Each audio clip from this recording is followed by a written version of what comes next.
everybody. I just lit my candle for our gathering today.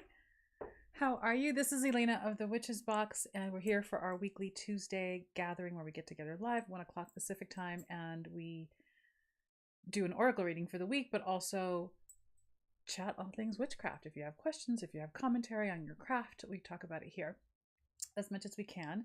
So I see that some of you early birds are already here. I love that. Kay, hello. I don't even know how to pronounce your name, but SSRSV. Hi. Billy, hi, welcome. Summer and Kim, I love it. Wonderful, welcome. It is a gorgeous day here in Idlewild. I think spring is like finally getting its strong foothold here. I'm hoping that we're done with snow. I don't know, Billy, I don't know how you're doing out there, but do you have any more snow? I'm over it, and I don't get anywhere near as much as you do, so I can't even imagine. Jesse, hi. Elizabeth, hello. Welcome, everybody. I usually start these things with a quickie announcement, like any I don't know, any news updates that we might have. And do we have any news updates? Boxes for April should start to go out next week. Again, delayed, but we're rolling with it. So those should start to go out next week. Oh, and here's the other one. Hi, Jamie and Monica, welcome. Here's the other announcement. We have an extra big batch of stuff in the workshop. I didn't think that we were going to have an extra big batch of stuff in the workshop so soon, but we do. So we're going to do another mystery box run. I know that there was a ton of you that were super frustrated because they always sell out on the same day, you guys. I know, I'm sorry. We did our last maybe it was in January that we did. I feel like I have a weird hair floating around. We did a mystery box run, maybe January, maybe February. And I didn't think that we were going to do another one until summer or potentially October, but I have just, this new moon in Aries has got me in a massive clean out mode. And on top of that, we have a bunch of stuff. So we're moving that out. So next week, the mystery boxes are going to go on sale again. This time I'll have actually a little bit more than last time. So we're going to announce it in the newsletter. We're going to announce it. I'll announce it next Tuesday. Also here on our live, but they're going to go on sale on Wednesday of next week. So just be on the lookout for all of the news flashes that you're going to see across your screen on the social medias in here, because they're coming back. So that's that announcement. If you are an affiliate, you know who you are. If you are, check your inbox if you haven't already and seen the email that we sent out. We sent a pretty big email out yesterday. We revamped that entire program, and we are really committed to treating our affiliates like they are team members of our team Witchery. And there's a whole new layer of support and a whole new layer of like methods and tips and tricks on how to be successful as an affiliate in a soul-led business. So be on the lookout for that. Check out your inbox and your spam box in case you missed it. And I think that that's all I have for. I think that's all I have for announcements. I think, yeah. Okay, Renee, hello. Beautiful here too. Spring is early. Oh, I'm glad. I mean, really, I tend to like winter, but I don't know, man. This year I was like, I'm over it. Done. Let's be done forever. Not forever, but for a long time. Reiko, I saw that you signed up for something just recently. I can't wait for you to participate in this, so I'm really glad. And that then leads me to the next announcement, but I'll get to that in a second. Elizabeth, hello. Summer, yay for mystery boxes, right? Renee, hello. So we still have oh gosh, where am I at? Let me get my retreats in order in my brain. The virtual Finding the Oracle retreat, that registration is open until April 20th, and then we're closing that up. So if you haven't registered for that, you still have a week or two, but get in on that, because you want to be in on that early enough so that you get the preparation email and information with enough like advance notice so that you can really prepare, because there's going to be a lot of like prep work to get to the actual virtual retreat. You're going to be retreating at home, although I know a couple of you have decided to rent an Airbnb so that you are truly in a retreat to do the thing, which I love. But you're going to need some like advance notice on things to prepare. So that's Finding the Oracle retreat. It's virtual, 3 days, April 22, 23, and 24, or April 21, 22, and 23. It's that Friday, Saturday, and Sunday. I know. I'm your girl is struggling today with like the dates and things. So that's that announcement. And I think that that's it. Kay says, in Las Vegas, we're lucky to get spring. It goes from winter to summer. I know. I'm going to be gone. This is the other announcement. This Friday, we do our live guided meditation. It will be a pre-recorded meditation because I'm going to be in Vegas. I'm going to be outside of Vegas, but in Nevada for a family reunion. So I'm going to be like, retreated away with our family, and I'm really excited because we haven't seen each other in a while as a group. It's been a year, and one of our nephews is moving to England, so this is like the big family. Anyway, all that to say is that I'm going to be gone on Friday, but there will be a meditation. It'll just be pre-recorded, and it'll go live at 10 o'clock Pacific time the way it always does, so that you kind of stay on your schedule. So I'm not sure that I'm ready for Las Vegas heat because it's warm here, but like the highs that we've had in the last few days has been maybe a 70, which is I think perfect weather. I love anything between 65 and 75 is like my beautiful window. And I think Vegas is probably gonna be a lot more than that. So we have a lot of air conditioning in our future, I think, coming up in the next week. Okay. So that is, I think, all of the announcements that I have. After I do the Oracle reading, let's talk about this new moon in Aries and all the things that have happened. Also, by the way, what I love is that I've been wanting to talk about what's been going on for me personally, in this new moon in Aries. And then I pulled this card from the deck that I used last week, and it kind of ties into that a little bit, which I'm really excited about. So this is the deck that we're using. It's the Mystical Shaman Oracle card deck by Alberto Violdo, Colette Baron Reed, and Marcela Lobos. And Colette is the artist, and we've talked about her here before. Her art is just exquisite. This deck is gorgeous. So, hi, Monica. So this is the card that I pulled, which, we're witches. Kind of goes with it's on brand for all of us, right? Magic. It's a beautiful card. It's the number 33. I love these colors. I can really honestly personally stare at this card for probably, I don't know how long. And so this is what came up the minute I pulled it, because I've been in this mental state for a minute. There we go. It's focused now. What comes up is, do you know what your particular brand of magic is? Like, do you know? Like, yes, we're witches. We talk about creating spells and manifesting things, or letting things go, or binding things. We've talked a lot about unhexing in the last couple of weeks because of the box that we sent out for March. I'm tracking what month we're on. But do you know what your particular magic is? Like, there are things that for you specifically, uniquely, you come really easily. Have you been able to fully assess and identify what that is for yourself and claim it for yourself? Right? There are things that I know I can do, right? That I know I can manifest, or that I know I can kind of influence in a really particularly effortless way. And then there are those things that I really wish I could influence in an effortless way, and I just can't, right? But understanding that part of yourself can be really empowering, because then you can leverage that in a way that's very conscious and very intentional. There are things that I do that I actually don't feel comfortable sharing with you, only because there's power in the secret, right? But there are certain things that I'm able to like influence without a whole lot of effort, that once I recognize that, leveraging that in my world in order to make other things easier or manifest other things in a particular way became easier for me, right? As opposed to me having this superpower that I just wasn't able to identify. And if you don't know what your particular magic is, I'm going to ask you a couple of questions. I'm not going to be able to repeat them because these things just kind of come off the top of my head and then they're out forever. But if someone feels comfortable, maybe you can write the question down. But if you don't know what your particular like secret sauce, special sauce magic is,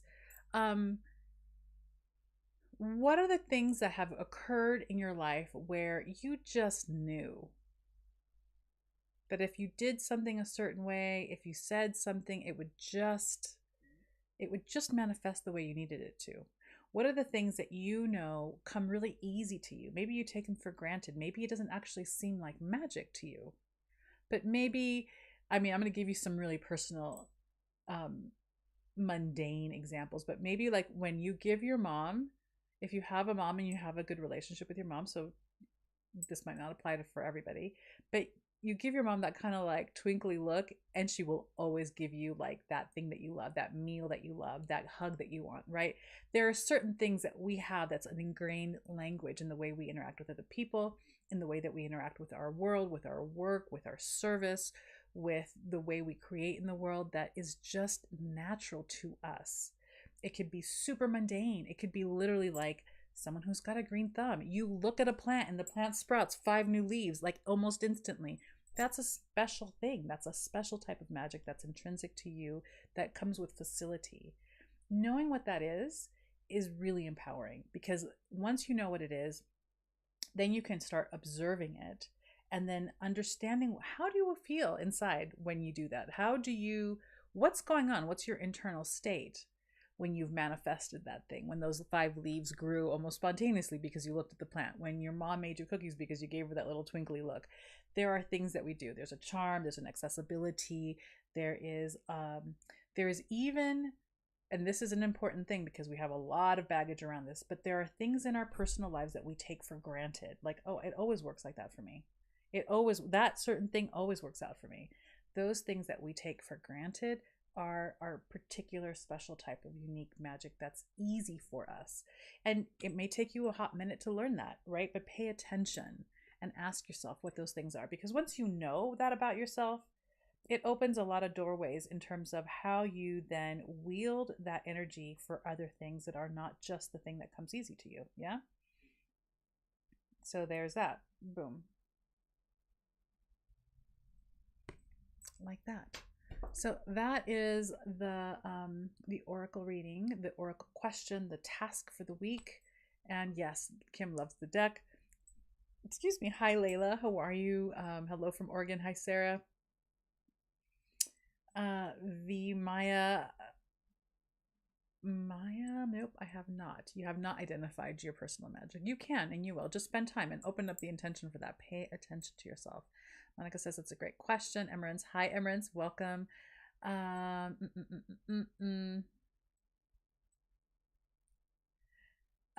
on a second because I want to see.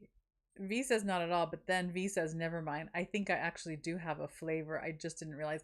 We do. Each of us does, right? And there is something about like I didn't actually even think about whether or not I wanted to tell you. I know what mine are. I don't know what all of mine are, but there are certain things where I'm like, I got that.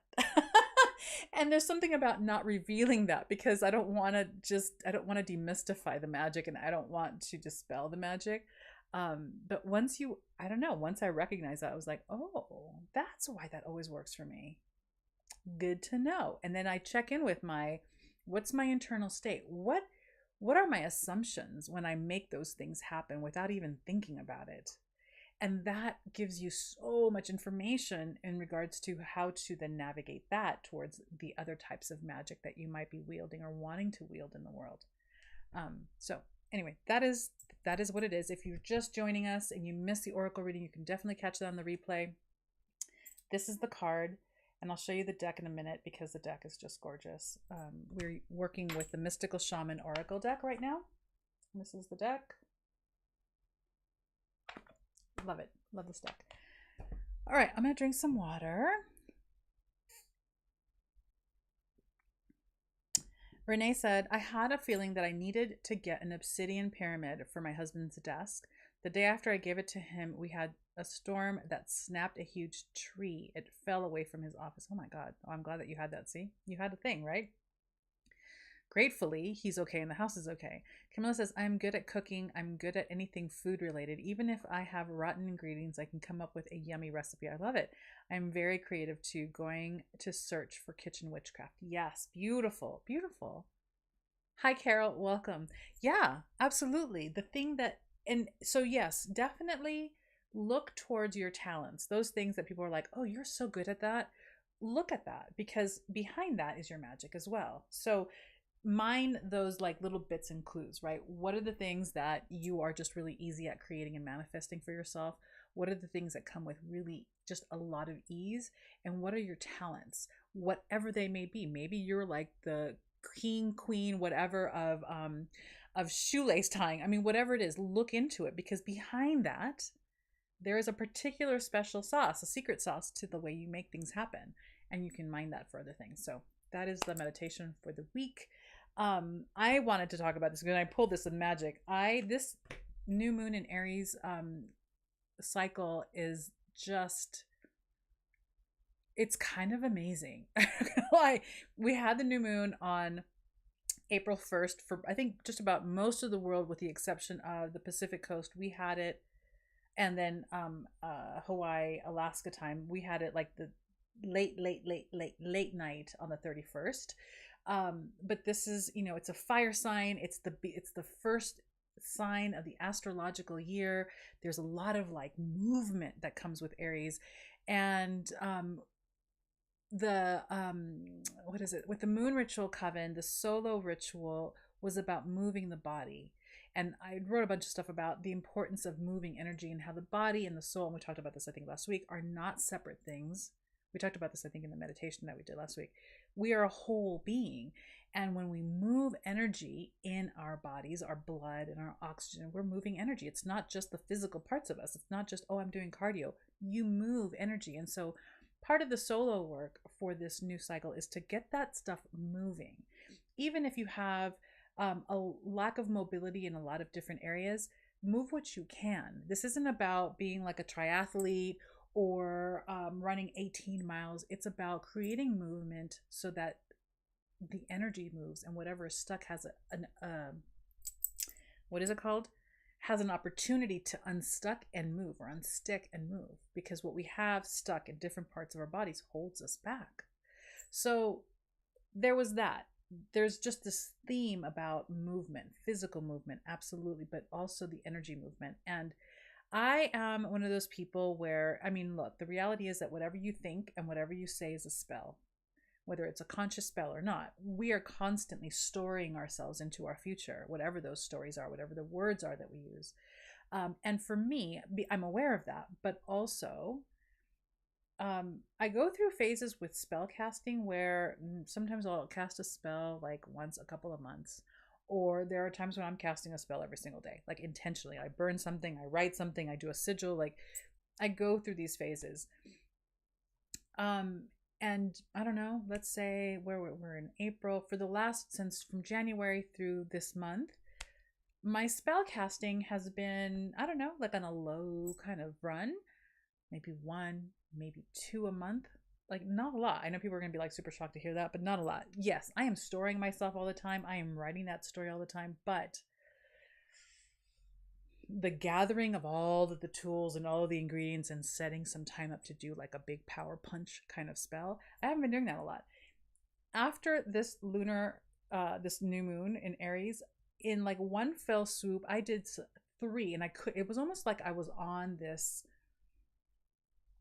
I was riding a momentous wave of energy where I slammed out 3 massive spells, different in structure, different in intention, different in all the things, but it was like I was just in it, and I felt it, and I rode with it. And it really reminded me of just how invigorating and how empowering it is to cast spells, because you feel like you are taking charge.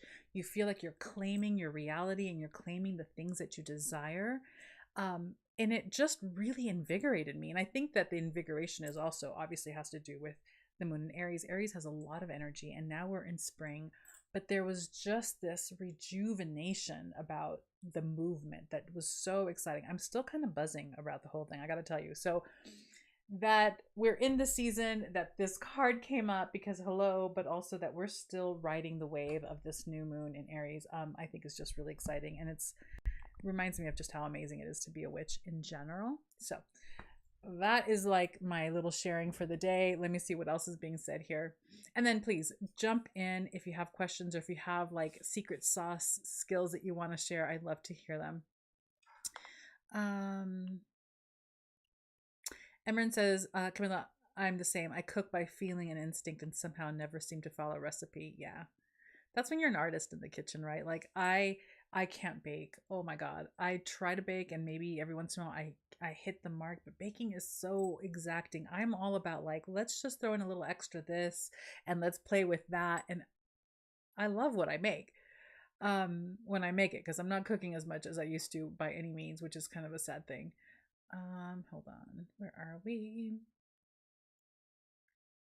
Emerence asks, the deck you used was the one that came in the box in February? No. Do I even have that box right now? No, that was the Nick Bantock deck. That is the I think it's called the Archaeo. It's called the Archaeo, and that works with archetypes. This is similar. These are also archetypes in a sense, but they are more shamanic leaning, or the theme that she's got is shamanism. And that's, I just want to keep showing you this card because it's so beautiful. I just love the artwork. It's so gorgeous. So no, this is a different deck. Monica says, crafting and working with my hands comes with such ease. I love to crochet, bake, paint. I'll have to look into this. Beautiful. Susan says, hi, Lena and everyone. Hi, Susan. Welcome. Iron. Hi, Iron. Welcome, welcome. Tani, welcome. Or is it Tani or Tani? Oh my God, I've done more yoga and spell work this past week than 4 months. Right? There is like a surge coming up, which is amazing. Iron says, how exciting. Carl Jung did a lot of work with archetypes. Yes. And I would say that particular deck focuses on the work of Carl Jung. I mean, Carl Jung is probably the biggest proponent of archetypes that we've got. And Carl Jung and his work in archetypes has woven very intimately with witchcraft in our modern day incarnations of all the different witchcraft paths that we have, which is, I think, is exciting because I love to, that's my field in the sense that it's a field I like to play in. There's a lot of power in story, and there's a lot of power in really understanding archetypes and how to embody archetypes for our own development. My voice, again, I'm sorry, it's crack-a-lacking. Sally says, I'm a beginner and feel lost with where to start. I want to cast spells, but I don't want to mess them up. I feel stuck. Any suggestions? Yes. Get a notebook. Get a notebook and approach spells like as if they're play, right? Because you may get it wrong, and that's okay. It's not going to be the end of the world. You are very likely not going to kill yourself or anybody else, so be careful, but start with simple things. Start with, I don't know, whatever. Your desire for what you want is critical to the spell. So I don't want to just throw a bunch of like different spells that you can play with out there. You want to start with what you really long for and desire, because that energy really fuels the spell. I'm trying to think of a good book, because what you could be served by is to just have a book that gives you some spell scripts, right? Or lists or instructions, and then you can just pick one or two and play with them to see how that works. And this is what I recommend. Let's say that you have a really simple bay leaf spell. A bay leaf spell can be, you write the thing that you want on the spell, and then you burn it and let the smoke carry that intention into the universe. Super simple. Do that. And then in your intentionality, let's say, I don't know, you want a call from that person this week. You want to give it a timeline. And then you test it. Did it work? Did it happen? What could you add? What can you subtract? How are you feeling? What was your mindset when you were doing the spell? We're all our own personal scientists, right? So part of the keeping a book of shadows, because you can keep many different types of book of shadows, but keeping like a journal / book of shadows where I did this spell on this day, on this moon, and it happened. It came to fruition 3 days later. Awesome. Great. Or I did the spell on this date and this was the intention, but I'm still waiting. It's been 3 months. What can you do differently? Do a different type of spell. Do a little bit something with fire. Maybe that brings in something a lot faster than perhaps smoke. There are different ways to tweak it, but this is what I want to impress upon you. You're playing with energy. Approach it that way. Approach it lightly, in the sense that don't start out with the big spell of, oh my gosh, I need to like cure cancer for the planet. No, start out with something simple that you can measure, and then you can tweak and experiment with. And that's easy to measure, not something nebulous like, I don't even know what would be nebulous, you guys.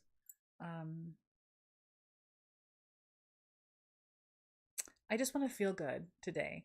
You may feel good because of the spell, but you may feel good because you just happen to feel good because something happened. There's no way to fully really measure that. When you have a concrete intention, I want to get this call from this person by this day.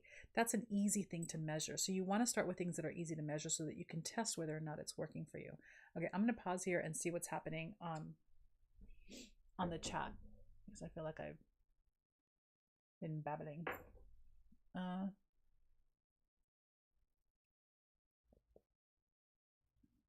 Okay, I read that.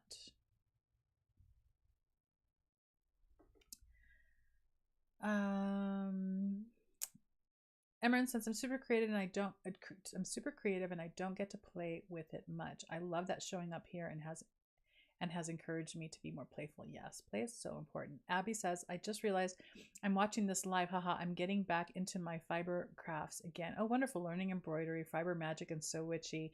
You should check out Mystical Stitches by Christy. Oh, Mystical Stitches. I'm going to write that down. Where's my pen? Hold on. Mystical Stitches. Mystical. Beautiful. Thank you for that.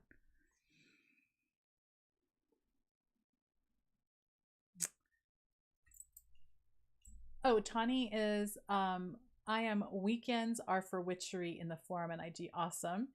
Okay, and Kay says bay leaf spells simple and quick. Bay leaf spells are super simple, super quick. I love it that way. It's one of those things where I don't use bay leaves for like the big things. Although sometimes I do. Sometimes I'm just moving around. It's like, look, I'm gonna just drop this seed into the ethers and keep moving because I'm busy. And that's when I use bay leaves. Bay leaves are so ubiquitous. They're easy to get. They're inexpensive, and they smell good, and they're beautiful. So yes, bay leaves are always my like psh, one and done. I almost don't even count bay leaves as my typical spell work in the sense that yes, it's typical. I do it regularly or often, but it's different than the work that you would need to put into, like, let's say a shoal of sigils and all of the crafting that has to go into that, or other things that you might do.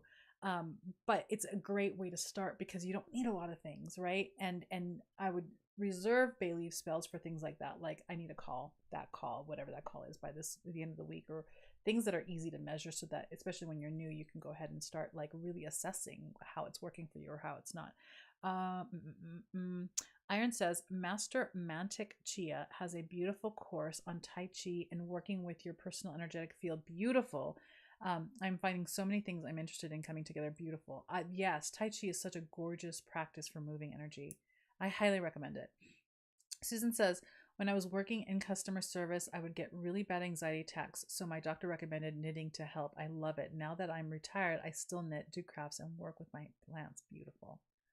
Emran says, okay, you're talking to Abby. Great. Oh, I just lost everything. Hold on. It's pronounced like Tawny. Okay, thank you. I read that. Oh, yes, Jamie. Thank you so much for reminding me. The good recommendation for a book for beginners is Intuitive Witchcraft. Thank you. I love it. You guys listen. Yes, Iron, if you can share a link to the Tai Chi classes, that would be great for everybody who wants that. Camilla is responding. Okay. Van Life. Hi, Van Life. Hello, hello. Let's see. So witchy books. So we sent out 2 books a few months ago in our book subscription, several months ago. One was called So Witchy, which was fantastic, and the other one was Fiber Magic. Both books are amazing. They have all sorts of fiber crafts in there: sewing, knitting, crochet, all the things. And then there's the other, is it the Mystical? I just wrote it down and I can't even read my writing. The other book that was recommended as well. Hey, Miss Crystal, how are you? Good day to you too. No worry, the nap. I mean, look, naps are sacred. Abby says you'll love the inside cover page of that book. Seriously, it's why I bought the book. But the content is fab too. Awesome. Yes. Let me go grab it. Yes, thank you for doing that, Iron. Beautiful. And hi, Sally. Okay. All right, like that. Any other questions on your witchcraft? Like, what have you been doing for your own new moon? Do you work with the new moon at all? It's not necessary if you're a witch. I mean, there's a lot of like, especially if you're new, there can be this like feeling when you get lost in the world of what is it? When you get lost in the world of social media and the witchy social media. Sorry, I'm having like a hair thing. Um, it can be really easy to feel like, oh my God, I have to be doing all of these things. You don't. You don't have to work with the moon phases. You don't. We have a moon ritual coven, and even I'm telling you, you don't have to work with the moon. You can work in the way that makes sense for you. And also, when you're starting out, it's very easy to get overwhelmed. Just pick the simple things and move through that way so that you can kind of get familiar. You can get an idea and a grasp for how you move and how you what you like and what you don't like. That's certainly an important part of it as well. And then also do a lot of reading, lots and lots and lots of reading. So intuitive witchcraft is a great place to start. Tawny says, took apart some shell necklaces this weekend. What spells can I use the cowrie shells for? Oh, goodness. Well, it depends on your tradition, right? There are different traditions that really work with cowrie shells in particular, in specific ways. I'm thinking of Santeria and potentially voodoo and hoodoo, and I don't speak to any of those because I'm not a practitioner. But cowrie shells also represent the womb. They represent feminine, the divine feminine and feminine energy. They can represent creativity and creation. Oftentimes when you see, you're going to see women identified people usually being wearing, not all, but usually it will be women identified people wearing cowrie shells because it represents feminine energy and divine feminine in that way. When I'm just giving you examples of how I've used them. I have these really huge, they're over there, but I don't want to show you either. These really, actually I posted a photo somewhere in my personal, I think, Instagram a long time ago. These very large ones, they're whole. They're not like the back isn't removed. And each one of them that I have, I've talked about this before, where I work with a council of 13 ancestors specifically. I don't recommend a council of 13 because there's a lot of voices, it's a lot. But each of those cowrie shells represents each of those ancestors, and they're all predominantly feminine in energy. So they can represent a lot of things, but if it means something specific to you, it can very simply be that it's holding the energy for what it represents for you, and you can use it in a charm bag, you can use it in sacred jewelry, you can use it in a witch's ladder, you can use them to represent the thing that you want it to represent on your altar. So there are all sorts of ways that you can use what it represents for you. Okay, hold on.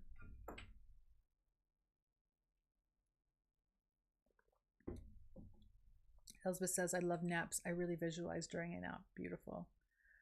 Emerin says, I had a bunch of questions, but my brain is foggy. That's totally okay. Hold on. V says, I got a random idea that I think I want to actually manifest, and it came from a Facebook post, but I want to open a book cafe, and my cards seem to think it's a good idea. I highly, totally, completely support you doing that. Beautiful. It's a gorgeous idea. Kay says, oh, a nap and then some is very needed. Didn't sleep at all last night. Oh, well, I'm glad that you were able to get a nap. V says, already started seeking out to the information resources. Beautiful. Abby, I find that the moon is the constant thing I really do when my life gets busy, and it's so basic. Yeah.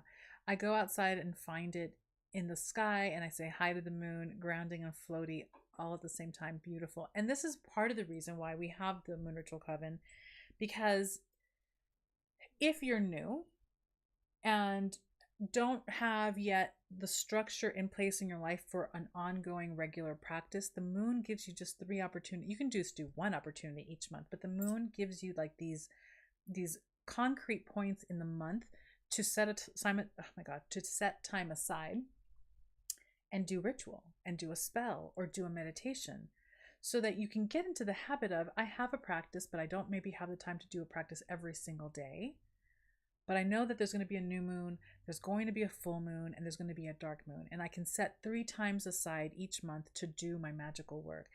In that sense, it's a beautiful timekeeper. It's a beautiful pace setter. And it can get you into that place where you are you are showing up for your personal practice and your personal development on a regular basis, it keeps that time for you. And then however deep you want to go, you can just leave it there. On the new moon, I set a goal. On the full moon, I celebrate or charge the energy. And on the dark moon, I let things go. Super simple, right? You can keep it at that simple layer. But now if you want to go deeper, the moon can provide you with all sorts of layers that you can keep moving into. So the moon is in a different sign.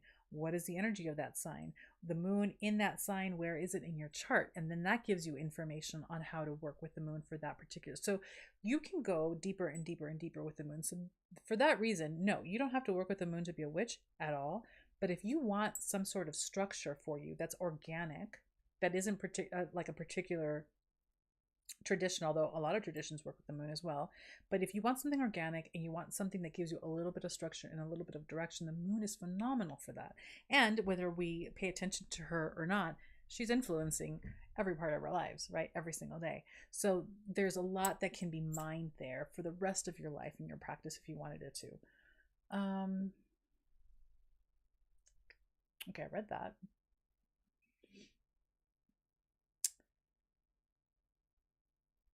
Iron Dogger says, oh wow, I have been following the 13 grandmother's journey. What is the 13 grandmother's journey? Because I've got my 13 grandmothers, let me tell you. Is that a book? What is happening? I need to write this down. The 13 grandmother journey. Sorry, all my little things are clanking everywhere. Grandmo journey. I need to just have a little notebook specific to our lives on Tuesday so that all the new notes that I take on Tuesdays go into that one notebook. Emerin says, oh, the books this month, water. That sentence in the book, Water Witchcraft, Water Talks to Me, I read that and wanted to scream aha because I didn't understand it until then. They're really great books, right? I'm really excited about these books. They also, the extra ones that we had went on sale yesterday, and of course they sold out, like, I don't know, in a couple of hours, so those are unfortunately gone. But I did do a review of the first book last Monday. Was it this Monday? Last Monday? No, it was yesterday, right? That was the book that I did yesterday. I did a review of the book, and there's a link to get that book in Amazon if you want. And then the other book, it's not a secret anymore. The other book is Water Priestess, which is a great book. It goes deeper into then using that element in your work as an act of service. Really, the two books are beautiful. I'm really excited to be in them this month.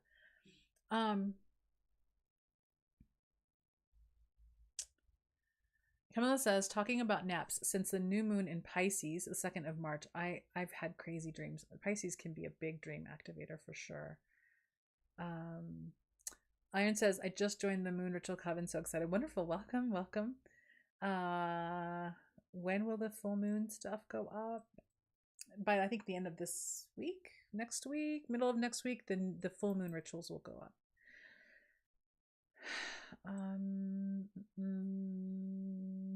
Okay, talking to each other. Keep going. Yes, yes. Yes, it was yesterday. Thank you, Kim. You guys know, right? I tell you this all the time. I'm way ahead of most of the things that you see. And so remembering, like right now, I was like, wait, are we in the May box, the June box? And I don't know that I'm ever gonna be in dual time with all of you. Okay, Iron says the 13 grandmothers are all women elders from different tribes, cultures that grandmother Rita had a prophecy about and made bundles for, and it all had come together. Amazing women. I don't know what that is, but that sounds amazing. If there's a book, a website, something, please can you share it? I would love to see that. Crystal says, my books were due to arrive today, but just got my Seasons of the Witch belting cards that came instead. Oh my God. I put those cards in my Amazon cart forever ago because it was a pre-order, and I thought that I had pre-ordered them, and I didn't. I don't know, because I'm like, everyone's getting their card. Why haven't I gotten my deck? So thank you for reminding me. I need to order them again order them actually for the first time. I thought that I had ordered them, but for whatever reason, I must have just like walked away and then never ordered them. But I'm excited to see the deck. It's so exciting. And also really exciting news, Juliet Diaz and her creative partner, they've just launched oh, what is the name?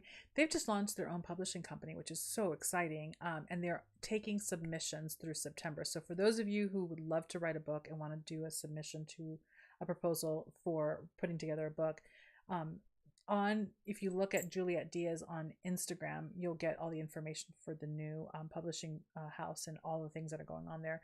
Really exciting stuff to see people putting publishing houses together. I'm really excited for them. Emran says, what in the world can I do magically to make the neighbors be quiet, because I have not been able to sleep in weeks. If I can only duct tape them, be still. I don't know. I mean, look, you can do,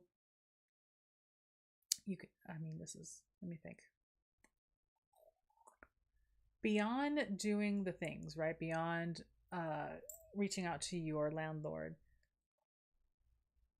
and having a conversation with them about consideration and being silent. And also beyond, I don't know that you want to go this far, but look, there are sound ordinances, and if people are making noise past 9 or 10 o'clock, that's a violation of a city's ordinance. So you need to find someone to help enforce that.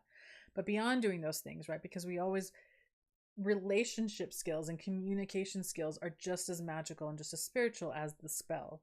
And we need to have those things match up. Then they need to match in accordance to the intention, because if you've got one place in which you're not doing the work to make it happen, but you cast a spell, then there's like a dissonance there in terms of your energy. So beyond doing the things that we all need to do, right? Have a conversation, talk to the landlord, all the things. I hesitate to say this out loud because I'm not coming up with the way to do the spell in my head quite yet. So I don't want to just give you a suggestion without a way to do it. I would have to sit with this because it's kind of tricky. You can do, hold on, before I say it, let me think.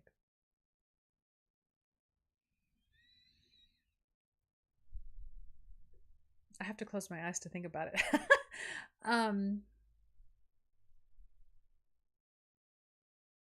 Two things are coming to mind. You can do a spell that, and okay, this is what's coming up: quartz crystal, selenite, rose quartz, and a spell that has to do with harmonious and healthy cohabitation in the same building. I don't have a structure for you for that, but those are the ingredients that are coming up right now. Also chamomile, for whatever reason, even though it doesn't sound like chamomile will work for this, but that's the ingredient that's coming through that would need to be woven together as part of the spell. The structure of the spell right now isn't coming through, but maybe it will. The other thing that's coming through is, and this is the one that I really hesitate, because you can do a binding around sound, but that can get tricky, and you really need to be very clear about what it is that you are binding or banishing or kind of putting a lid on. You don't want to put a lid on or banish or bind someone's voice and their capacity to manifest or to speak in the world, because that's a curse, a hex. You might want to do that. You might not, right? So you need to be very careful about the way you structure this. And how you would do that, I am not quite sure. Well, what kind of noise are they making? Is it verbal noise, or is it that they're stomping around and making a lot of racket? So let's start that way, and then I can continue, because you can do some sympathetic magic around silencing loud talk. And the thing that comes to mind, which is going to freak some of you out, but the thing that comes to mind is using like a cow tongue as part of your spell to kind of soften the tongue, silence the tongue. But okay. Woo! All right. Like if it was gossip, you can put slippery elm powder on a cow tongue and bury that in the ground. That's a thing to do. There's a lot that can be done with sympathetic magic, but you want to be really clear about what you're trying to silence. You don't want to bind someone and not,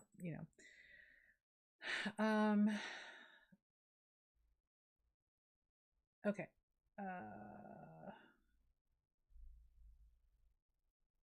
B and Tom. Okay, you guys are talking to each other. My books were due. Okay, I read that already. Oh, that explains the extra funky dreams I've been having. Yes. Water energy. Pisces is very dreamy. There's a lot of stirring. I know I had a couple of strange dreams last night as well. Freeze a speaker with, oh, how interesting. Freeze a speaker with their name on it. Yeah, you can. Um, you can write exactly what it is that you're trying to silence on a piece of paper. I would bind it then. I'm a binder. With uh with black string and then freeze it in ice. You can do that as well. Um oh, news for harvesting the honey. I have news for harvesting the honey. Where are the April boxes set to go out? No worries, Lelia. I can never pronounce your name. Lelia? Lelia? Lelia. I'm going to say it in Spanish. The April boxes should be going out by the end of next week. They're late because we're waiting for the thing and the thing. I think I mentioned that last week. Iron Dogger, the International Council. Yeah, International Council. Okay, I'm going to look it up.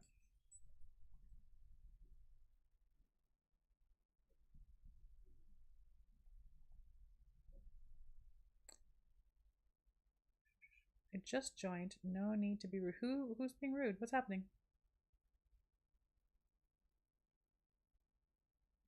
I just joined. No need to be rude. I don't know who's being rude. I'm hoping nobody was rude to you. Don't be rude. Emerin says, "Was I being rude? I don't know what's happening, but let me know because I didn't mean to be rude."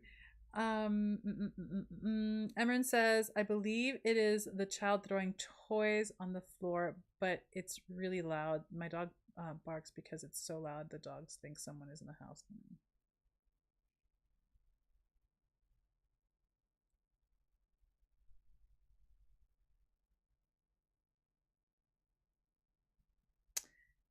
You can do a sleepy spell so that everyone feels sleepy and restful or need for rest overnight. That's another approach to it as well.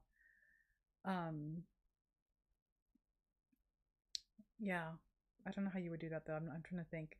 Maybe that's where the chamomile came in earlier. So what did I say? Quartz crystal, selenite, rose quartz, and chamomile. Um, is it an apartment complex or like a duplex or is it more than 4 people or 4 different families in a building?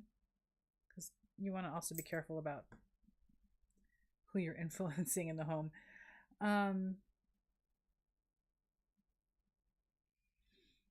Miss Lelia, as long as you're okay. How's that? Because I don't know what happened, but maybe it was me who came across as rude, so I apologize. But no, I'm all glad that it was a misunderstanding.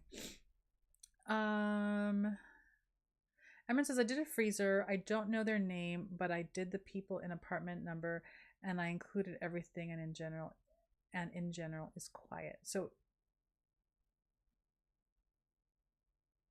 you can keep going in that route, right? So then you can also bless them with sleep. You can bless them with quiet. You can bless them with a need to relax and kind of go inward in a very still way in the evening time when everyone's supposed to be sleeping. Children can be a lot, especially when they're not sleeping, and that's a lot for everybody involved. So there's some world there where that's just kind of a natural part of being around children. I don't know because I don't have any, but I hear stories and it sounds like pretty exhausting. The freezer, and then yeah, I like the more I'm hearing about it, the more I'm gravitating towards more of a blessing spell where you are supporting the entire building or the house in finding peace and quiet and stillness and rest throughout the night for everyone involved. If you have those stones and some chamomile, I'd put like a couple of bowls out, like one in each room, but also have the intention be that these are like anchors for the entire building. So you've got love, you've got amplified energy, you've got clarity in that bowl, you've got the sedating, mellowing effect, and the beauty of chamomile, so that there's some peace involved, right? But it sounds like if you don't know their names, I mean, I would also have a conversation. Say, hey, man, we're all trying to sleep. We all have work. We all have things to do. Is there any way that we can muffle the sounds or put down like those big padded things that people use in playgrounds or in like nurseries or whatever that kids can play on, and if they fall, they don't hurt themselves. And they're not cute, but that's a solution for them maybe to suggest all of those things. Camilla says, can you banish unwanted and not needed noise in general? Would it cause consequences? I mean, look, everything that we do causes a consequence of one sort or another, positive or negative or neutral, really, right? We're shifting energy. We're shifting the reality. We're imposing our desire for something into the ethers. So there's always going to be a consequence. There's always going to be an effect, even if we don't know what it is, and even if it's not readily seen. The reason why I was so hesitant, it wasn't because of the pearl clutching so much as it is you want to be really clear about the influence you want to exert on other people. You want them to be silent, but do you want them to be silent only at night, or do you want them to be silent in general, which can be a problem. You don't want to cause someone to be unable to use their voice. So that's when we have to think through the line and think, what is it that I really want to create here? What is it that I really want to amplify? You're going to have more success in your spells when you're amplifying something as opposed to trying to stop something that is amplified on its own on the other end, right? Because when you amplify something, you kind of get underneath it to fuel it even more. That is a path of ease that is a lot faster and easier to manifest than there is something that's already being generated outside of me and I'm trying to stop it. You can sometimes really stop it, but it's going to take a lot more energy. It's going to take a lot more effort. So this is why I'm thinking, like, how do we amplify the thing that everyone's supposed to be doing? We're all in general supposed to be sleeping at night. We're all in general tired by the time late night arrives. How do we amplify everybody in that building getting the sleep and the rest and the silence and the stillness that they need? So this is how, when I start to approach, like, I want a thing, but how do I go about it? I think about all of these angles, like where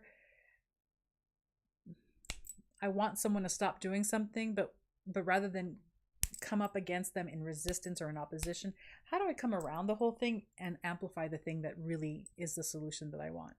And so in that sense, I would probably try to go the route of, how do I amplify the energy of everyone sleeps? Everyone is like tired. Everyone goes still. Everyone goes quiet. Baby, go quiet. Go sleepy times at night. I'm sure that if we can bottle this, every parent would probably pay like $1 million for it. Apartment complex, big building, 3 levels. I'm on the first floor. They're on the second. Wait, what did I say? I don't know what you said. What did you say? We're all confused today. What's happening? Renee, if we sign up for the book subscription today, would May be the first month? Yeah, hold on. Yes, if you sign up for the book box today, May will be the first books that you get. Thank you for giving me time to like make the math. But they are usually extra boxes to purchase after they sent out. Yes, that is true. They are usually extra boxes to be purchased after they sent out. But like as the case yesterday, sometimes they sell out really quick and sometimes they don't. We still have the Warrior Witch boxes, books left. We have a few of those, I think, left. But yesterday, all of the extra books for the, I mean, we only had 11. All of the extra books for this month's box sold out like in a couple of hours and they're gone. So it just depends. But if you subscribe now, you will absolutely be in line to get the books for May because the cutoff date is the 15th. And that's true of the Witches box as well. So the 15th is the cutoff for both. So if you sign up for the Witches box today as well, or in the next few days before the 15th, then May will be the first boxes you get. Oh, I tried talking to them. It's not an option. He's arrogant, and I don't know how to politely describe him being abusive. Okay. So then it's a situation too that if you were to ever say anything else again, or potentially if you were to say anything to the landlord, they would get kind of like retaliatory. So yeah, I would try to amplify the peace and the chill.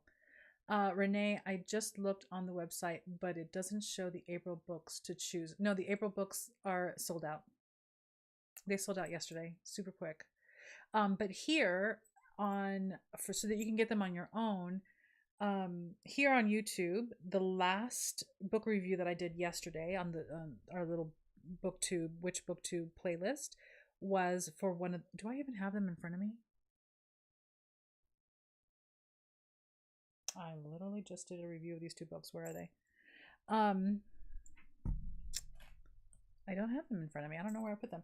Um, the video of the review of the first book, which was Water Magic, there's a link there so that you can buy it. And so both books are by Anwen Avalon, and one is Water Magic and the other one is Water Priestess. And those are the books that we sent out for April. You can grab those individually through Amazon, or you can grab them also through Llewellyn's publisher website. They sell books directly through there. Emerance, I don't want to stop their free will, just to silence what they do at night so I can sleep. I'm not talking about it, just a little bit of noise. I'm not talking about it just as a little bit of noise. Yeah. I would do that. I would try to move into the direction of amplifying the need for sleep and rest and stillness at night in the entire building. I mean, it can't hurt people. Emerald says, my husband came running out of the bathroom saying, are you okay? What was that? Oh my gosh. I can't even imagine. It's hard. The other thing I would suggest for you is earplugs. Because even if, you can cast all the spells in the world and they may work, but it may take some time. And in the meantime, you're going to need your rest, because not getting rest can be really detrimental to your personal health and your mental stability, right? We need to have sleep. You can get a whole bottle of those little foamy earplugs from like CVS or Rite Aid or whatever, and they're fairly cheap. And they stay in there. And let me tell you, I used to think, I don't want to, baby, if you're watching, I love you. I don't want to call him out, but on occasion, my husband can snore, but also he moves. And I used to think that I'm a good sleeper, but there was something that went on. I don't remember what it is. The impetus was. I think we were traveling. I don't remember what it was. I want to say that we were traveling and we were in an apartment in France, and downstairs at the bottom, at the entrance of the building, we were like, I think the second floor, people would gather and smoke and talk and laugh all night long. I'm like, okay, I love that this is kind of a party city. People are up all night long just socializing. Awesome, but not under my window. So I think it was there that I started to use them, but I realized that in that silence, my sleep was so much deeper. When I sleep without my earplugs on, every move, every sniffle, every snore, every whatever that he hears, I register. Like, I am not in a complete sleep. So there was something really powerful about discovering oh my gosh, if I have earplugs in, the sleep is like a baby. Like, I had no idea how not well I was sleeping until I used those earplugs. So that might be a really great way to kind of bridge you through until they silence a little bit, so that you can get rest, because that's so important to your own personal health.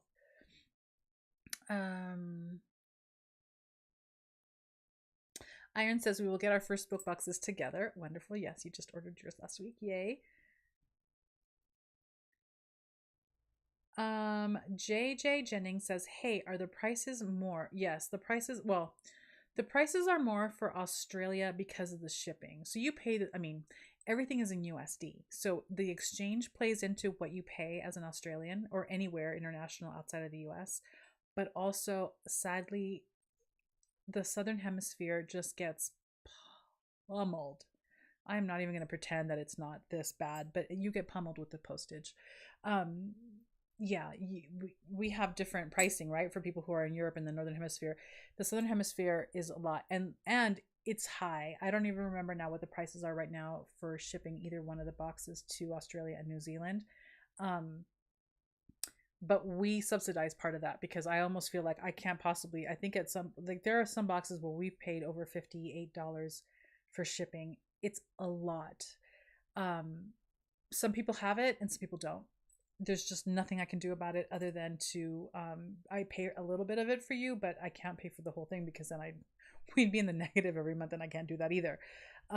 So there's that. I don't know of any book boxes in Australia. There are other witches boxes, however, that I think are Australian based, that could be really great alternatives. And then we also are beginning to more and more offer things that are digital, that don't require all this money for shipping, and we're moving more in that direction, just because I know you all want more, but the shipping is just becoming expensive everywhere. It's becoming expensive domestically, everywhere in the world. I don't know how we're going to do it. I feel like there will be a point at which things break, right, in the world, because shipping has just become so exorbitant. And it used to be that, like, at least the USPS would raise prices a little bit, a little teeny percentage each year, but I feel like last year they raised it twice within a year. Like, it's just been a lot.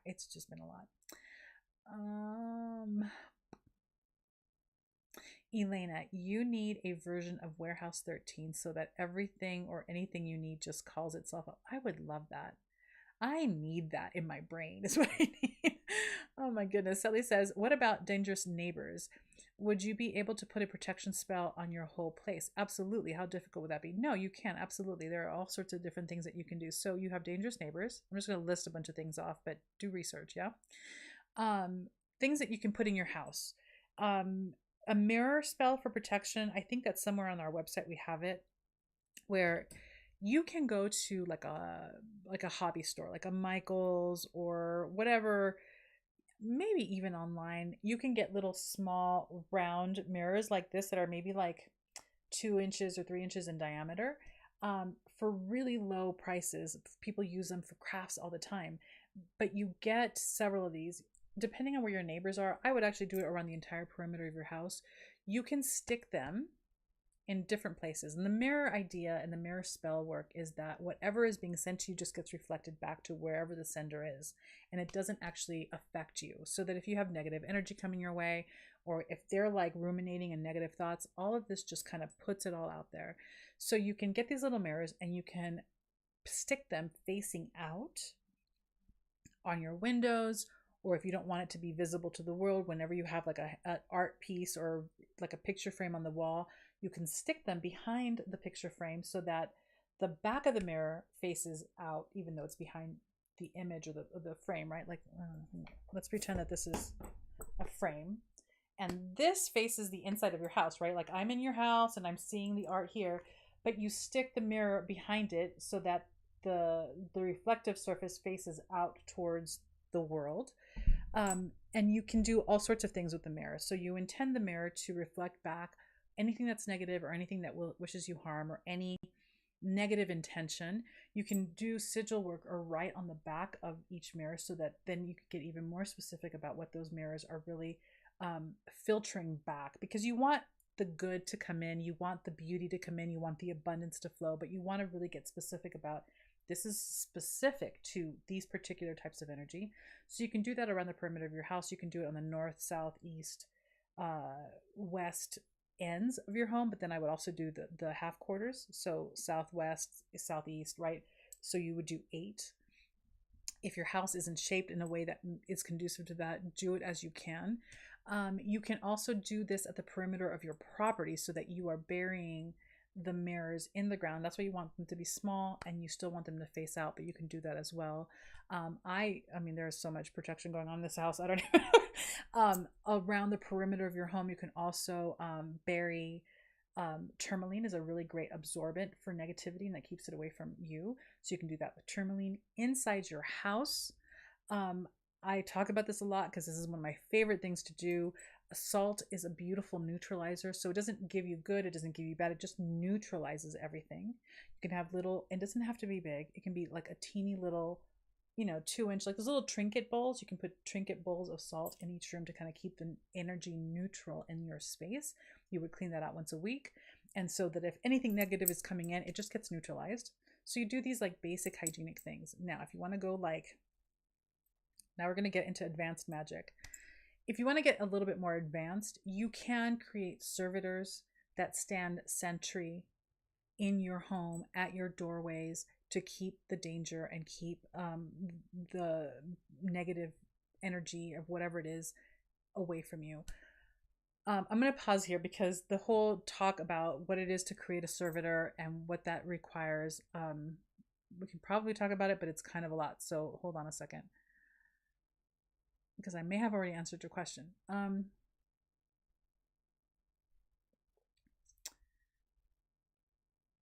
Hold on. Earplugs would cause me anxiety because I wouldn't be able to hear. I'm a bit nutty. No, nutty. I get you. I get you. I wouldn't be. So this is the thing. This is like where the nutty matches. I can't wear earplugs at all if I'm alone. If John's there, I'm okay. Or when we had a dog, when the dog was in the house, then I felt comfortable like kind of closing myself off from the rest of the world because he would like instantly be aware.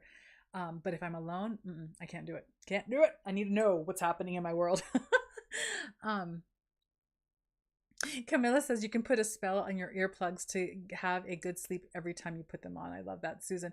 Okay, you're talking to her. Oh, wow. Thank you for answering. You're welcome. But I don't. Okay, hold on a second because you guys, I'm sorry. I talk for so long.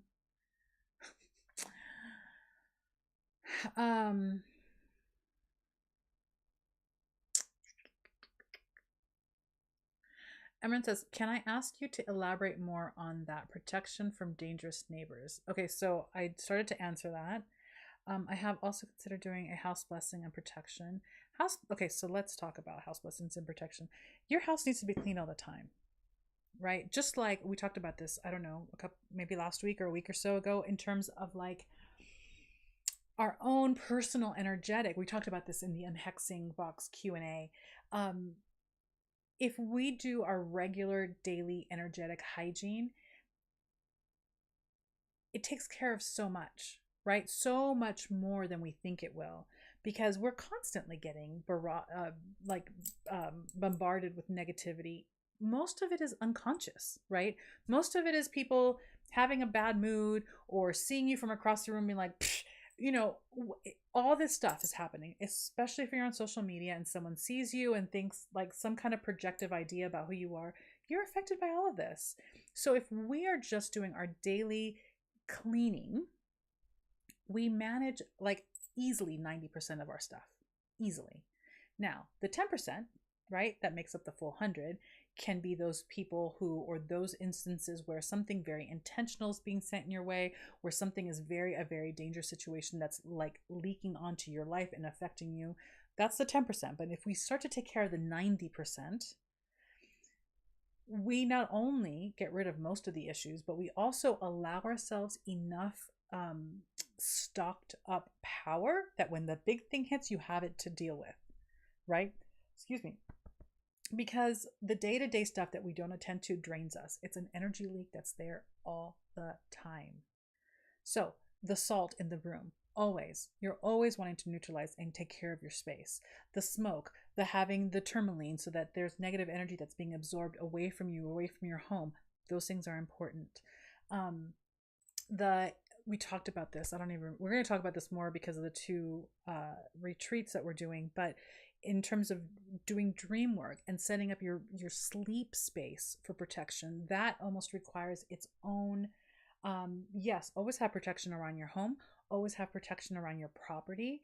But when it comes to your bed and where you sleep, you need something extra there because this is where you're going to go to sleep and you open in a really big way when you're dreaming and when you're asleep. And so creating a space of protection specifically for when you sleep so that you speak to what can come in and communicate with you and what cannot. That's also important. So these are the different layers. Yeah. I was going somewhere specific. I was going somewhere specific with that and I don't remember. So let me go back or get me on track if someone remembers where I was going.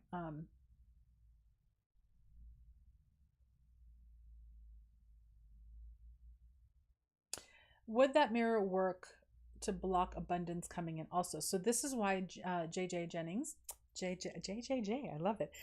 This is why you want to be really specific with what it is that you are reflecting back. And so I like to either in words speak to or write in the back of the mirror what exactly it is that it's reflecting back. Like it's got a task. Reflect back these things. And sometimes I like to work with a sigil where the sigil represents exactly what it is that I'm repelling. So you want to give it like a laser sharp focus on exactly what it is that it's repelling. We don't talk about this a lot. I'm an animist, and basically I feel and believe that all things have an energy, a life of their own. So I treat things like a mirror as its own little entity. This entity needs a job. It needs a direction. It needs structure. So each little mirror has a task, and you have to tell it specifically what it needs to do. And that way you ensure that it's not reflecting back at, at will, everything, because you want things to come in. You want things to be attracted to your home and to your life. So you need to give it a very specific like task to do, and then you take care of it. The same thing when I talk about using salt as a neutralizer. We've talked about this before, through the boxes and through various things that we've done online, where mine is always out of reach. If you get a bowl of salt, and the salt is in this space, this is my office, and it's there to neutralize everything. It's just there working for me behind the scenes. I want to neutralize any energy, any negative thing that comes in, it just neutralizes it. But also, because it's a neutralizer, it also neutralizes anything positive, right? And what I love about salt is that you can get super specific and you can play with it. So in my salt bowl, the things that you add to your salt bowl become filters or instructions. So in my salt bowl, I always have rose, because rose is fierce, protective love. We're going to be working with rose next month. I'm very excited about it. That's a big sneak peek. So rose is a fierce, protective love. So I want to be protected, but I want love, and it's also beauty. I want love, I want fierceness, and I want beauty in this space. So I've got my bowl of salt that neutralizes everything else except for those things specifically that the rose represents. And you can play with those ingredients. It can be crystals, it can be botanicals, it can be charms or sigils or anything that you want to get very, very surgically specific about, right? Neutralize everything except for these two things or this one thing in this one particular space. So that's a way also that you can neutralize the energy, but allow very specific things that you claim and that you choose to come in. Does that make sense?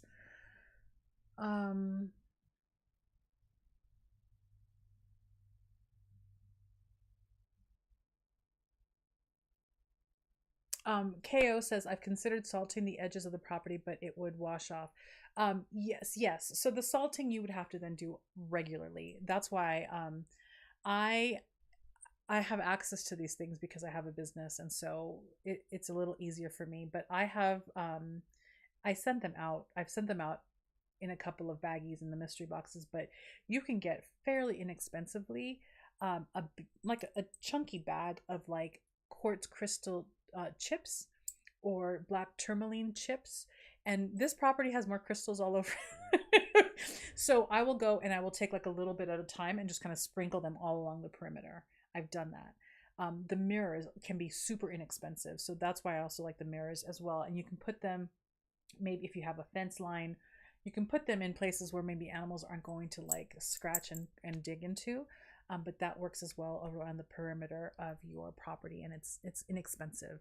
At least in the United States, I was just talking to my friend earlier today, or maybe it was yesterday, about how she finds that she's from the United States, she's moved to England, and how England's hobby stores are woefully lacking and super expensive. And here it's like walking into Disneyland. All of our hobby stores are massive, and so getting things like this can be really inexpensive for us. I don't know what it's like elsewhere, but it doesn't have to be fancy. We're talking small little circular mirrors, and you can get glass and you can get plastic. I recommend that if you're going to put them in the ground, that you get glass, just because it's a much more natural thing. It's not going to leach anything into the ground, but like that.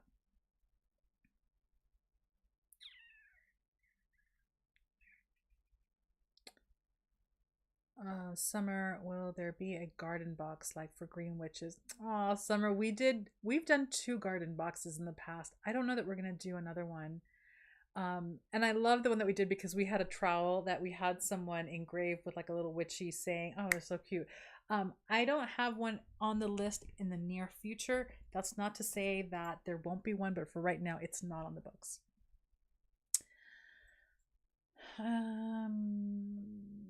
I'm working on blessings and just figuring out all witchy stuff. Yes. Oh my gosh.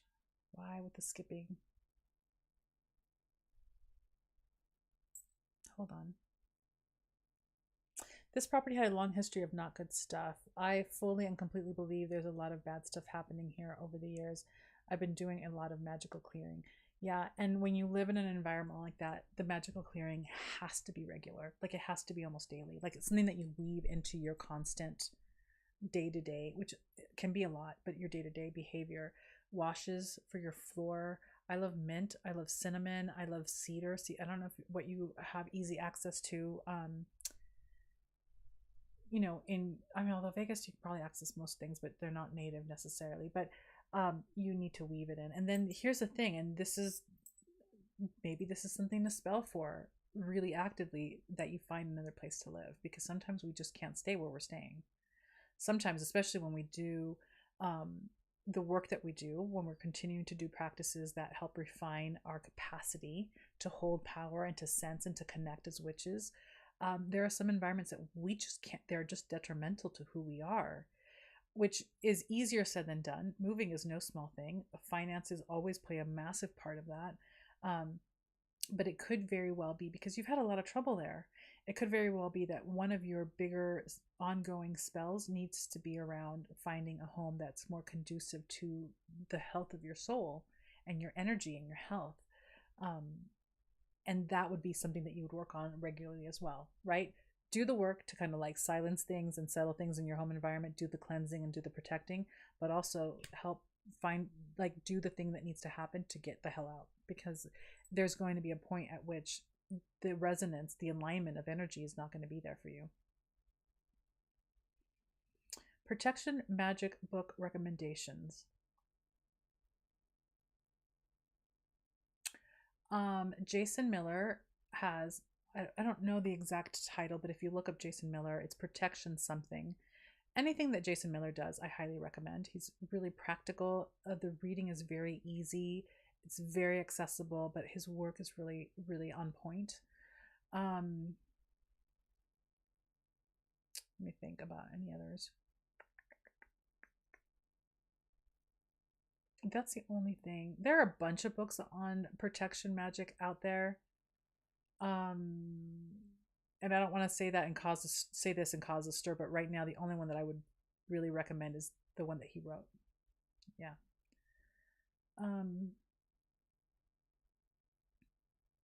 Oh gosh, I did.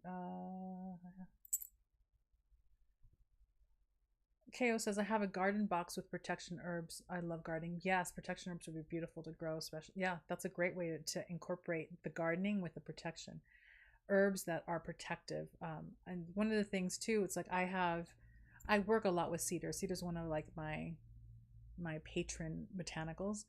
And I happen to live in a beautiful environment that has a lot of cedar trees, which I love. And so after developing a relationship with the trees on this particular property, the ones that are cedar, like the relationship and the agreement and the request has been, act as a sentry to this place so that you are also part of the protection on this property.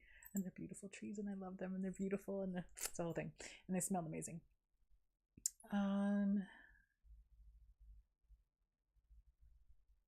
You can also, I just had a total like hit. You can also do work to connect with the spirits of the particular land that you're on. This takes longer work. You really want to open yourself up, connect in. It's a relationship. It's not like a, hey, I know you're here, do this for me. You need to come correct in any relationship with anybody, period. But particularly with spirits of the land, especially when the land has been so abused, the spirits of the land need to be nourished and nurtured by us when we meet them. So know that you're developing a relationship. Know that you're first establishing contact, which for some people can take a while. It's just not something that everyone has a facility in. It takes a while. But when you connect with the spirits of the land and you engage in a ritual and a frequent practice of offerings and of gratitude and of engaging in allyship, they can also be of help. Excuse me, I'm so sorry. They can also be of help in terms of providing protection for those who are now living on the land. So that is another route to go in as well. I'm trying to think of, someone wrote about this recently and I'm trying to think of who it was and I'm not thinking of the name. Right now I'm doing something that I should never do, which I can't blame this thing that I'm doing on the fact that it's hard for me to recall things often, but it's making it worse for me because I never read more than one book at a time because I can't. I need to be in the thing completely. But right now I'm reading 3 different books at the same time, and my head is just like, and they're all different topics. So my head's swimming with a lot of things. So I know that someone wrote about working with the spirits of the land, but I don't know who it is. Hopefully it'll come back to me before we're done. And we're going to have to end soon. So there's that.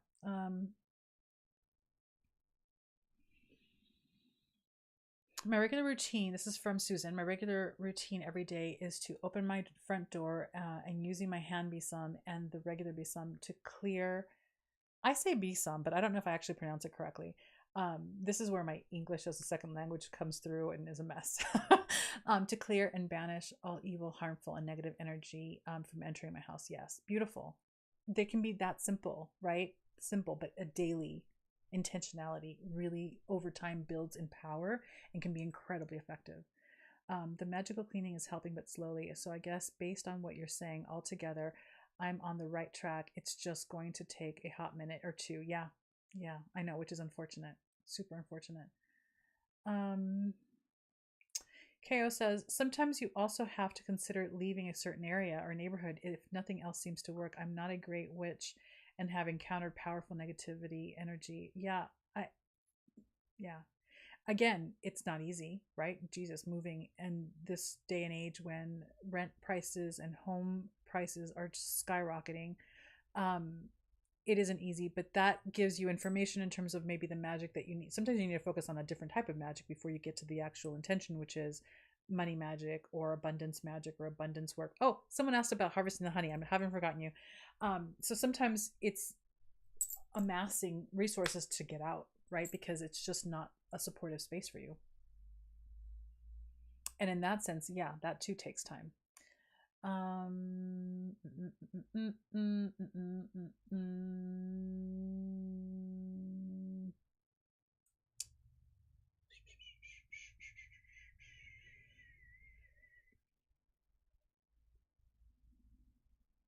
It's funny that like how I cook by feeling I seem to be able to create spells at will, and they seem to work out in a very funny in a funny haha and a funny woo woo way.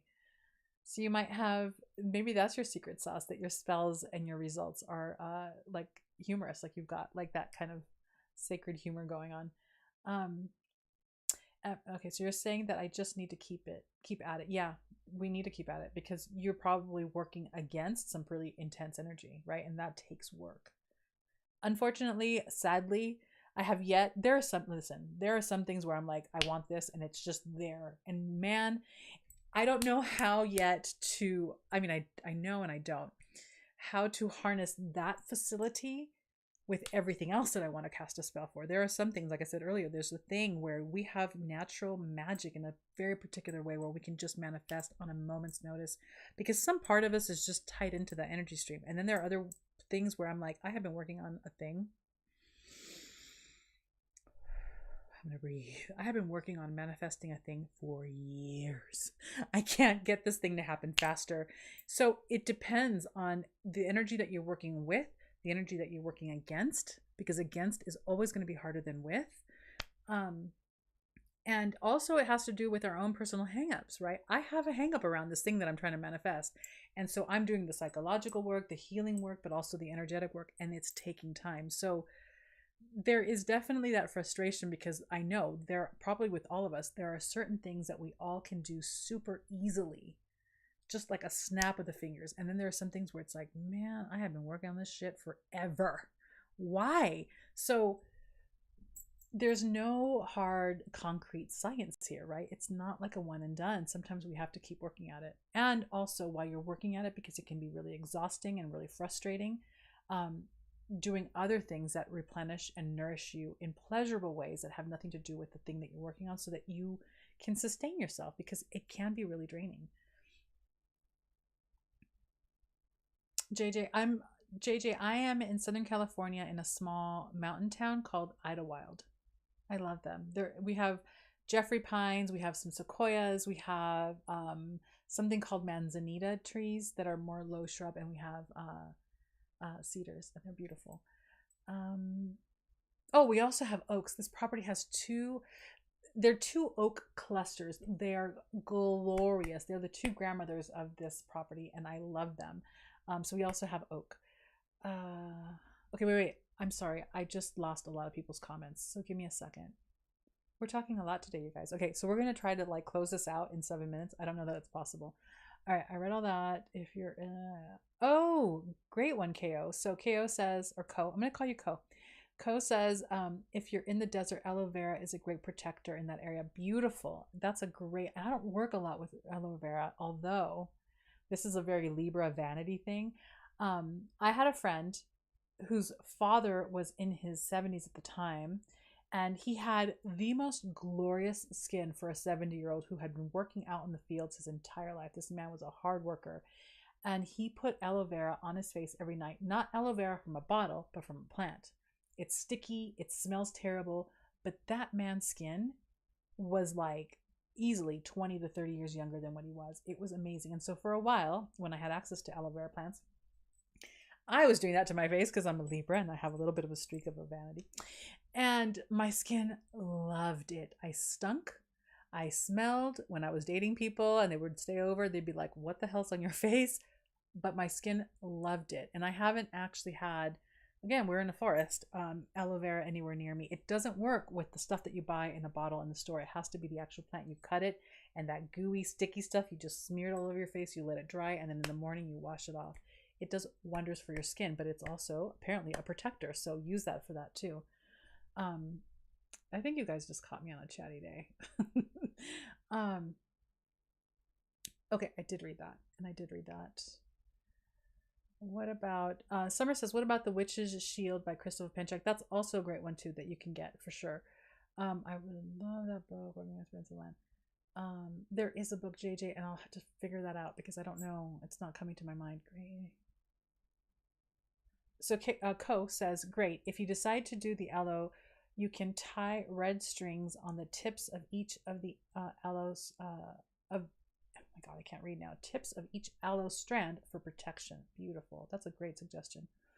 And then Imran says, yes, I had a feeling that I needed to talk to the land spirits and some other callings, but I didn't know what it was or how to do it. So here's that idea, flashlight candle moment. Says it doesn't have to be potted. You can also hang it. Oh, hang it on your door and maybe use it as a wreath. Where's my drink? Yes, beautiful. JJ is on the Gold Coast of Australia. I hear Australia is just exquisite. I've only ever been to Australia for 24 hours. It's a ridiculous story because I was en route to Indonesia, and my passport, they should never have let me go on the plane in the United States. My passport had less than 6 months before it expired, and apparently you can't travel when you have 6 months left of expiration on your passport. So we landed in Sydney, and from switching from one plane to the other, they're like, no, you can't get on, you can't leave, you can't go. I was like literally stuck, and I'm like, I'm a person without country, like where am I gonna go? So we went to the consulate. I got like an emergency passport, Virgin Australia or Virgin someone, it was I think it was Virgin Australia, put us up in a hotel. They were very gracious, but we spent the evening walking around the opera house. And anyway, all that to say is that everyone in Australia at that time was amazing, lovely people, and the culture, and also just the city was beautiful. So anyway, that is my only experience with Australia. Layla says, I know protection magic books, but I haven't read them yet. Amy Blackthorn's Protection Magic and Ellen Dugan's Protection Magic, Practical Protection Magic. Does anyone know them? Are they good? So I have not read either one of those. So, I mean, check them out to see. Co, I love aloe for skin, burns, juice. Yes. Okay. Oh, from the Australians. I love when you guys talk to each other. Okay. Oh, and look, I'm at the end. Okay. This has been absolutely amazing with all the ideas. I'm hoping that this helps a little bit. I know that it's not a quick and fix answer, which can be really frustrating, but we've covered a lot of different things that can be done. So there's that. And I think we're going to close it out here. We've got 3 more minutes. Any really quickie last minute? Okay, so I mentioned that next Wednesday, the mystery boxes are going to go on sale. I don't have a date yet, but I will send it out in a newsletter. Oh, crap. I just realized I'm going to be gone. Remember that on Friday, the live guided meditation is not going to be live. It's going to be pre-recorded because I'm going to be out of town, but it'll still be there on Friday at 10 a.m. It'll just pop up at 10. And then sometime next week, I don't have the date yet because next week is kind of a lot, but I think that I'm going to host a live gathering here on YouTube where we're going to do a class to help give you like a basic 101 of what we're going to be working on in the virtual retreat. So we're going to be talking about oracles. We're going to be talking about the importance of wayfinding and path working in our witchcraft and what that means. So that's free for everyone. We'll have it posted here. We'll announce it. Yeah, that's happening. So it's like a free offering for all of you to check out. But I'm looking at my calendar really quick before I let you guys go. Today's the 5th. So the meditation will be pre-recorded for the 8th, which is this Friday. I will be back live on Tuesday, which is the 12th, and potentially on the 13th, we'll do that live class here. Potentially. Okay, I have to look at my calendar to make sure, but I just want to let you know that's coming. And the mystery boxes are on sale next Wednesday. So I think that that's all. Wonderful. Have you read I have not read Be Some Stang and Sword. It's on my list. All right, my loves. Oh, Harvesting the Honey. Thank you, Leia. Sorry, don't leave yet. Harvesting the Honey was supposed to launch on April 15th, and I had a moment, I had a thing, I had like a download, and so now I'm incorporating that download into Harvesting the Honey because it was one of those things where it's like, you can't teach this without including this. And so that completely threw me off. So I'm thinking that by May, I'm pushing it back. So by May it'll be out because I had a whole and it had to be included. So bigger, better, but a little later. So bigger, better, and a little later. It's coming. It's coming. It's coming. Yes, I have not read. You're talking about Camilla Matt Aron's book, A Psychic Witch, which is fantastic. And I also have his next book coming, and I have not read it, but I will be reading it because his first book out the gate was fantastic. So I'm really excited to see what he did for his second book for sure. And I think that's it. Pre-recorded meditation on the 8th. This Friday is a pre-recorded meditation. Live class. Mystery box next week. Yes, Harvesting the Honey delayed till May. Thank you, Emerald. She's like the great summarizer of all the things. Okay, I've been burpy too. I'm so sorry. All right, that's it. My light is now flashing at me because we've been on so long. I love you all. Have a wonderful week. And I won't see you on Friday, but I will be here in pre-recorded mode on Friday. So hopefully you'll be able to join in on that and have a little ritual before you go into your weekend. And I think that that's it. Sorry, my light is flashing at me. It's just, you know how it goes. All right. See you all later. Bye.